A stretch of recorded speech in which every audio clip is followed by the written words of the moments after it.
അത്താഴത്തിന്റെ നേരത്തെ നിൽക്കുമ്പോ പരമാവധി ഇസ്തിഗ്ഫാർ ചൊല്ലിക്കോളൂ. 2 റക്അത്തെങ്കിലും നിസ്കരിച്ചോളൂ. കുറഞ്ഞ സമയമെങ്കിലും ദുആ ചെയ്തോളൂ. ഖുർആനോത്തിന് 24 മണിക്കൂറിൽ ഏറ്റവും ശ്രേഷ്ഠതയുള്ള സമയം അന്നും ഇന്നും എന്നും അത്താഴത്തിന്റെ നേരമാണ്. സുബ്ഹിന്റെ ശേഷമല്ല, മഗ്രിബിന്റെ ശേഷമല്ല.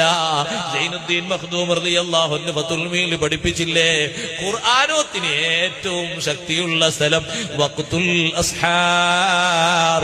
ഒരു പേജെങ്കിലും എന്നും പതിവായി റമദാനിൽ ഓതാൻ ഒരുമിക്കോ. സമയം അതിനു വേണ്ടി നീക്കിവെച്ചോ. നാവിലേക്ക് കാരക്ക വെക്കുമ്പോ ആദ്യമായി നിന്റെ വായിലൂടെ ഉള്ളിലേക്ക് ഉമിനീരിറങ്ങിയിട്ട് നോമ്പ് തുറക്കുന്ന സമയത്ത് എന്ത് ഖൈറാണോ നീ അല്ലാഹുവോട് ദ്വാരക്കുന്നത്, അതിന് ഉത്തരമുണ്ടെന്ന് സയ്യിദുനാ റസൂലുള്ളാഹി സ്വല്ലല്ലാഹു അലൈഹി വസല്ലം മറന്നു പോകരുത്. അന്നാനത്തെ നോമ്പ് അല്ലാഹ് കബൂലാക്കി തരാൻ ഒന്ന് ദുആ ചെയ്തോ. വൈകല്യങ്ങൾ ധാരാളമല്ലേ, നമ്മള് മാസൂമീങ്ങളല്ലല്ലോ.